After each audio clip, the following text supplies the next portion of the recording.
long time now. I don't know, at least a year or two, maybe longer. Um, we've been sort of haunted by the feeling that humans keeping other creatures of other species as pets is just not right. It's not good for the pet in the relationship. That it is harmful or unhealthy or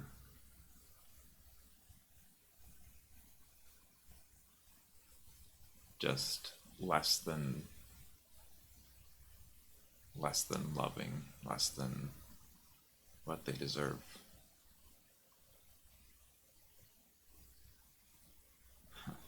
And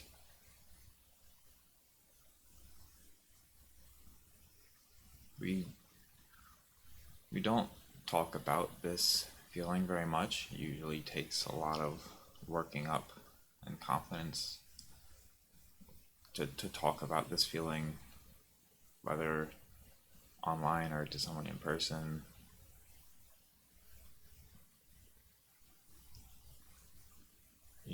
We might even be hesitant to talk about it with someone who already knows that that's how we feel, just because we sort of anticipate rejection and defensiveness when we bring it up.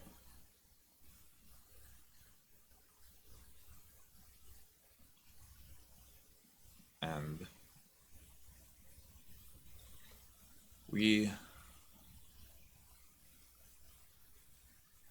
we have our like worked out philosophical reasons and like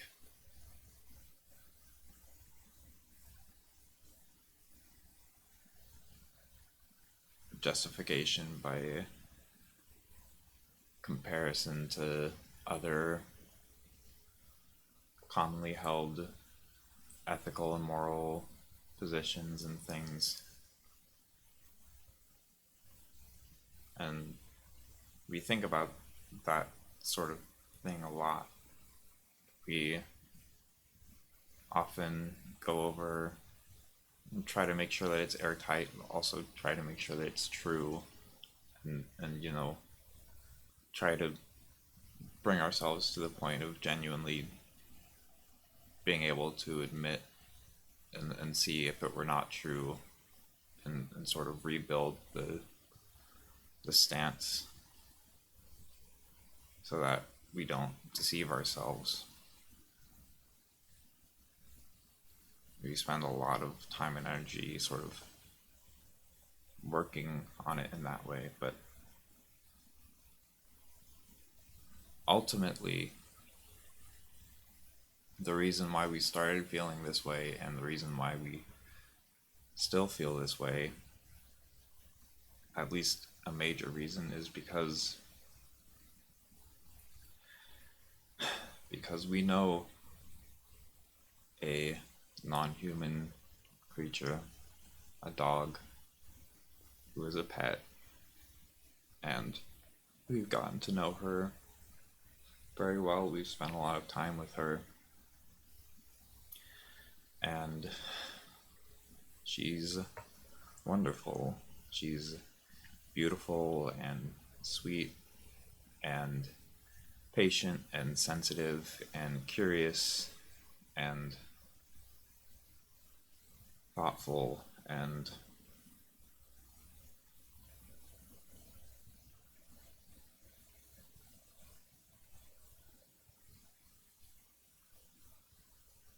we see her all the time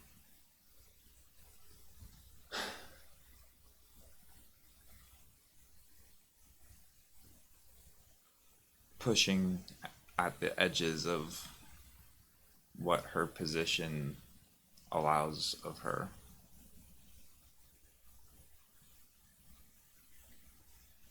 pulling to go further,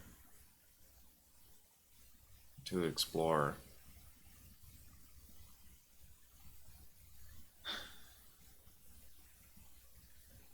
And clearly being,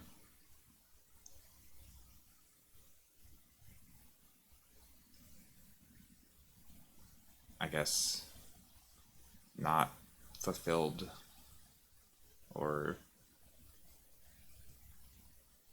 the the situation of being a pet, the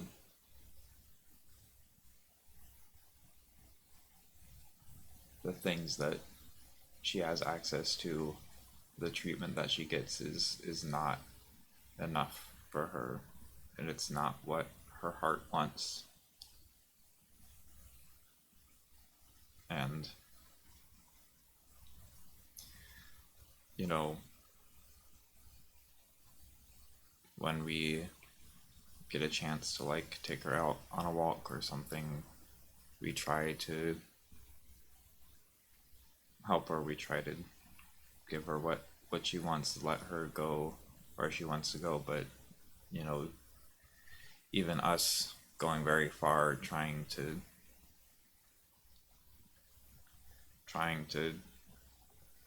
satisfy her desire for exploration, her curiosity, her desire to just be outside, be somewhere other than the house where she has to live. You know, we can't we can't satisfy her either. And at least in the past, when she was younger and her body could handle it, you know, there've been times where we take her on a walk and we let her go where she wants for as long as she wants. And by, you know, after many hours of doing that, she's still wanting to go more. And we're like at the end of what we can, how we can afford to help her without getting getting her and us in bigger trouble. And we dislike how much we hold back just to keep ourselves from getting in trouble.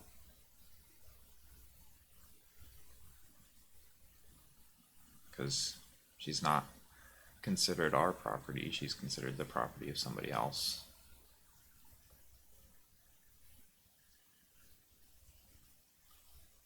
And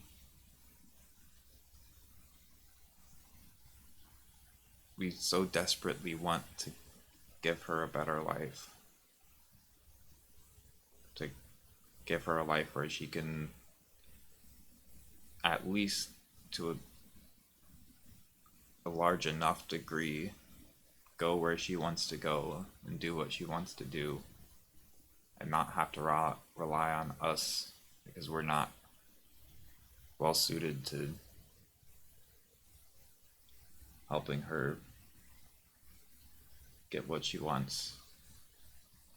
And we're, you know,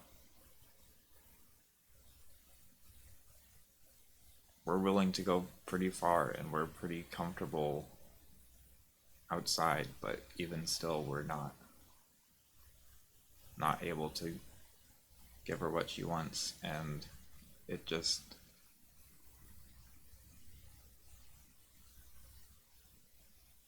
it hurts. It hurts every time we see her, knowing that she's being held back from being able to do what she wants to do simply because it doesn't work for the humans who consider themselves to be her owners.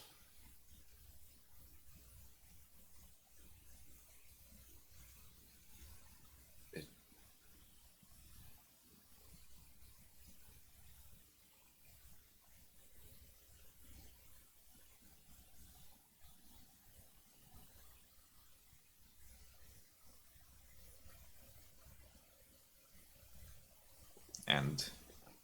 further after that, because just the society, the area that humans have built is not accommodating to her. If anything, is hostile to her, is dangerous for her.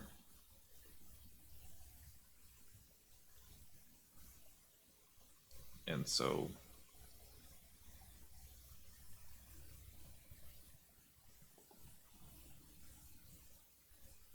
you know, for her to safely be able to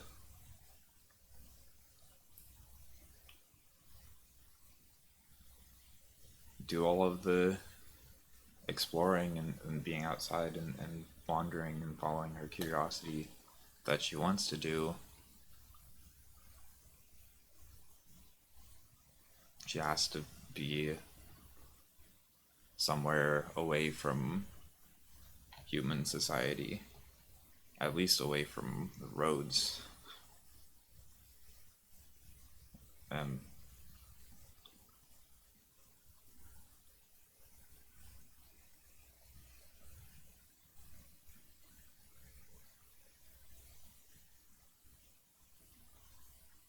we want to we've come up with all kinds of arguments as to why it's not okay, as to why the pet owner relationship is fundamentally uneven or harmful or not right. Why creatures of all sorts deserve better treatment within human society than they get. And we wish that there was some way that we could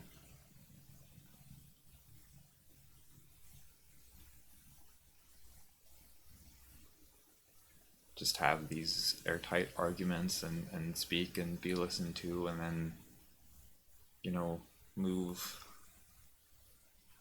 hearts and minds and then bring about change.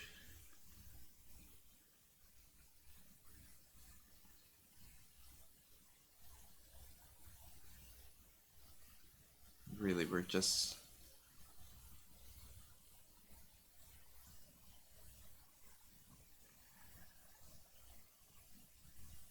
we feel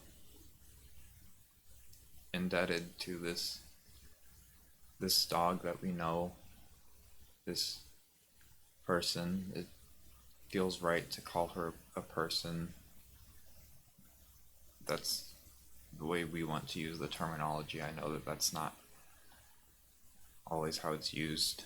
It's often used to just mean a human, but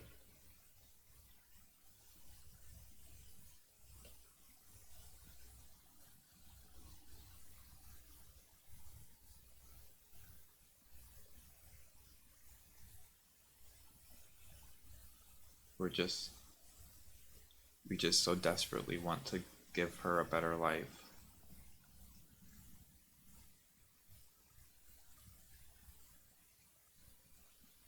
We want her to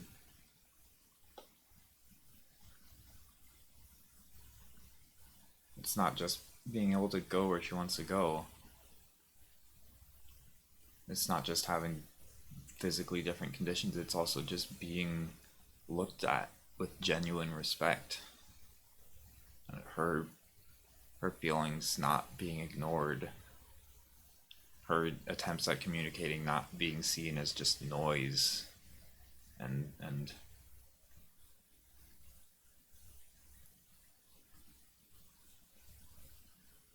annoyance that just needs to be shut down or quieted.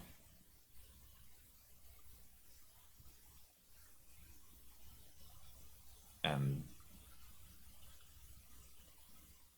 for her to be listened to and seen as equal, and to be able to shape her own future and her own destiny in whatever way she wants to, for that to be respected, for her destiny to be her own.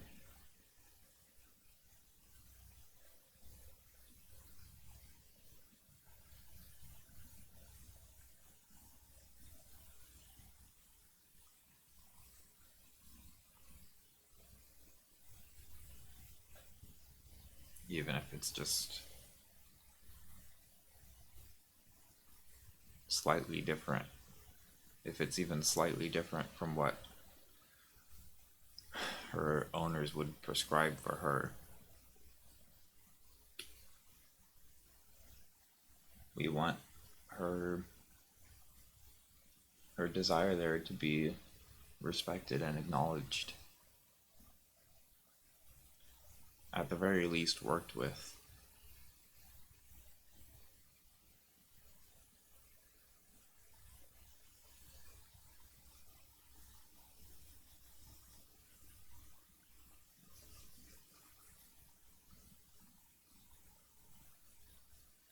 And of course, we want the same for the theoretical and, you know, ones that we see many other creatures who are pets, who or in other forms of human captivity, who are running up against the edges of where they're being kept, literally and figuratively.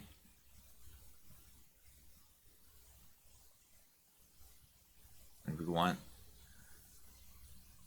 we want humans to no longer only see themselves as the meaningful ones, as the ones whose lives are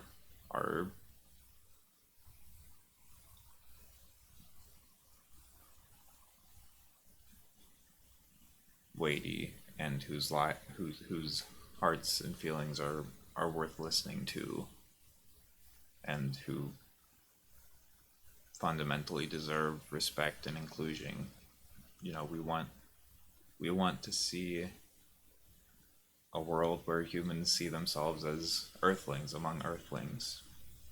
And, you know, it's a we're part of a global community of creatures. And even broader than that, we're part of a universal community of phenomena.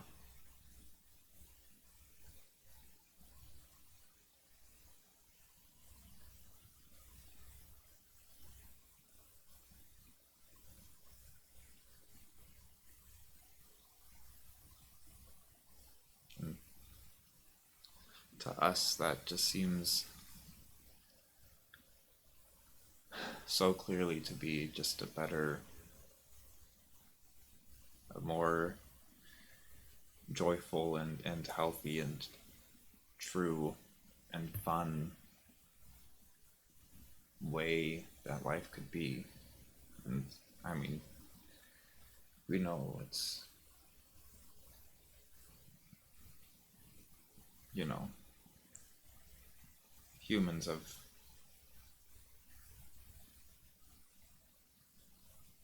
humans have their own issues that they need to get through in terms of treating themselves and each other with respect, and getting out of their own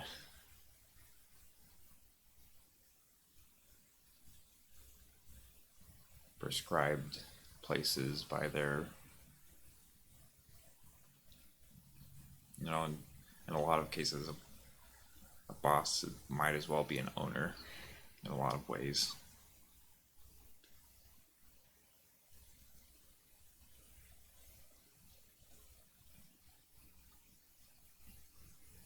They certainly have the means to go a long way to manipulating what you do, and they certainly have the vast majority of us scared into obedience.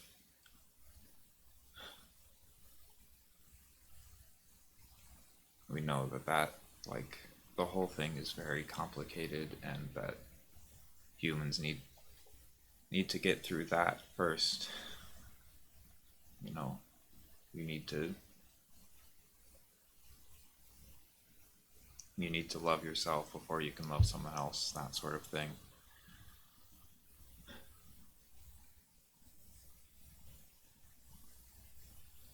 I guess just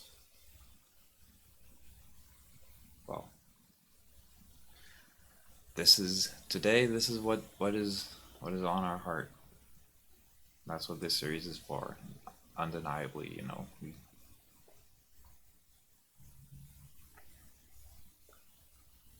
we sat here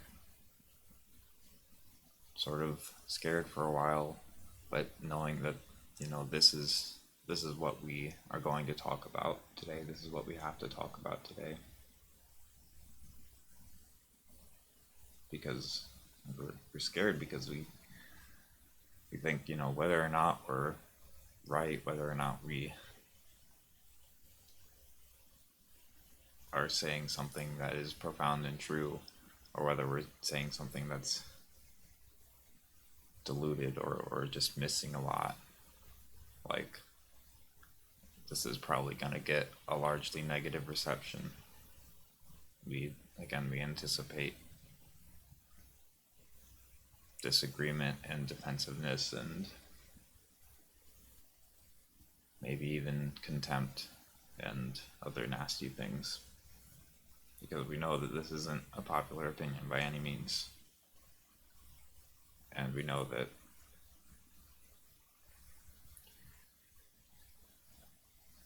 many humans keep pets of their own, and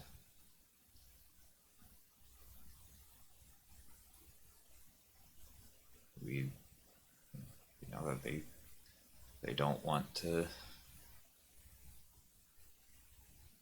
feel like they're bad. And we don't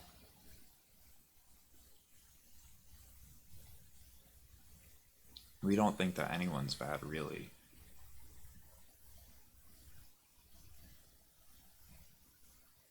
It can all be, all sort of harmful behavior can be explained with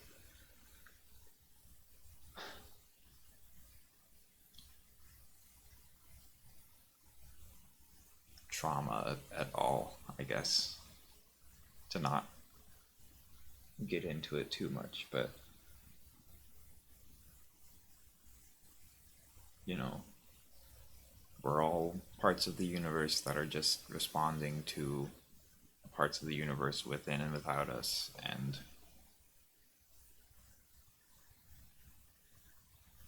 sometimes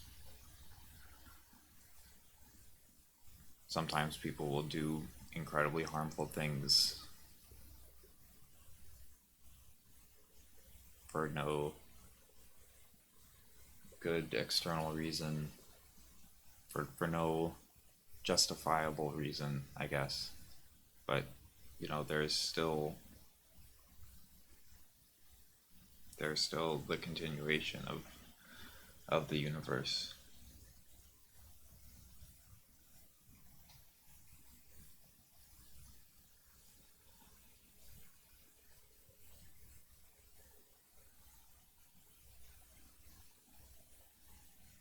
And the capacity for that sort of thing is in all of us.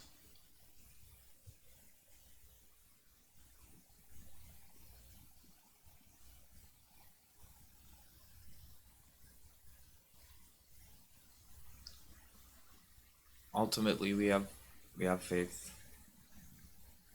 in the universe, in humans and non-humans, in phenomena, in this planet and all those who live on it, that and in feelings and the way that they work. Ultimately, we have faith that in the long run, whether or not we speak up, of course, us speaking up is, now that we've done it, it's a part of the whole process. But we have faith that the process will come to what is good, and maybe that'll look like what we imagine is good for everyone. Maybe it won't.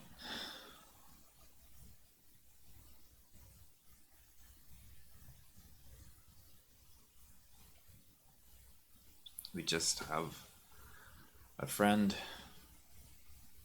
who we want to help and we want to save, and who we feel powerless to do so. And in that, I guess we are like many of the other humans living on this planet right now.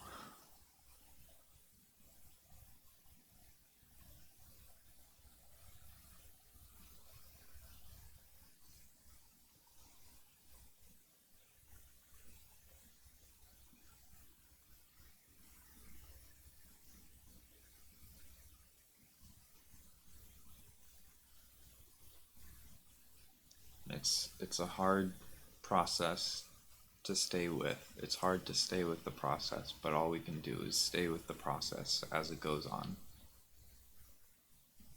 and see how things unfold and be where we are and do what we do and feel what we feel. We wish we could do more. So many human stories are about humans who manage to do more, who manage to take great leaps and bounds towards helping and saving and bringing about good, and who do it almost single-handedly.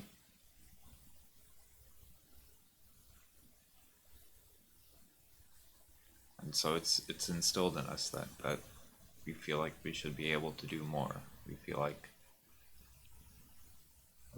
those are who we look up to. We feel like that's who we need to be.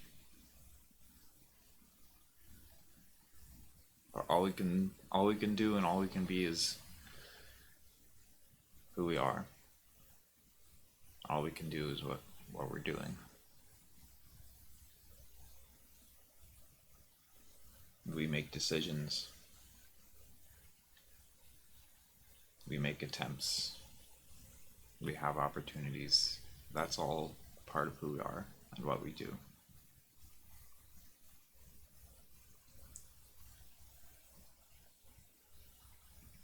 It doesn't feel like enough. It's incredibly frustrating that we can't do more, but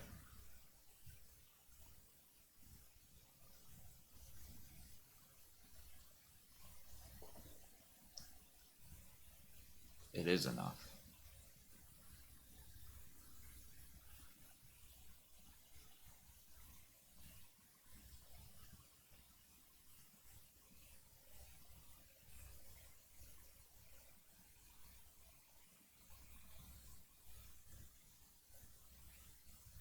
It's all we can do, so it must be enough.